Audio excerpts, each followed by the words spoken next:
ఊపిరి లేనోడు ఊరకపోతే ప్రాణం లేనోడు పట్టబోయిందట.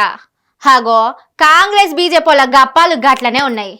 దొంగలకు సర్ది కట్టినట్టు ఆంధ్ర నీళ్లు దోసుకపోతుంటే తైతక్కలాడుకుంటూ ఉంటది కాంగ్రెస్ సర్కారు. మాకేంది మా మోడీ భజన మాకుంటే చాలన్నట్టుంటున్నారు బీజేపీలు.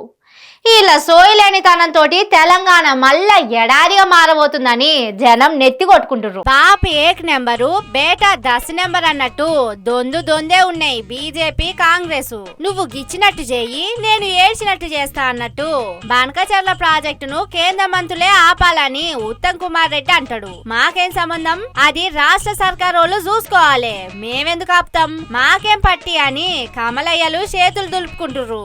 ఈ రెండు పార్టీలోళ్ళు ఏం పడవ చేసేందుకున్నారో వాళ్ళే చెప్పాలి. తెలంగాణ ఎడారైతది, నీళ్ల దోపిడిని అడ్డుకోరయ్యా అంటే ఎవ్వలేడబోతే మాకేంది. మా మోడీ జిందాబాద్ అని బండన్న గారు అంటారు, మా మోడీ జిందాబాద్ అని కిషనాలు అంటాడు.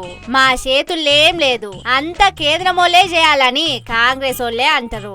మరి ఏ గుడ్డి గుర్రం పండ్లు దోమేతందుకు వీళ్ళంతా పెద్ద పెద్ద పదవులున్నారని జనాలు గుర్రు గుర్రుమంటుర్రు. చంద్రాలు సార్ను చూసి బీజేపీలు భయపడతారు. తెలంగాణ నీళ్లు కొంటపోయి ఆంధ్రకిస్తే గురువు గారికి గురి దక్షిణ ఇచ్చినట్టయితదని సీఎం సారు ఫీల్ అవుతుండా?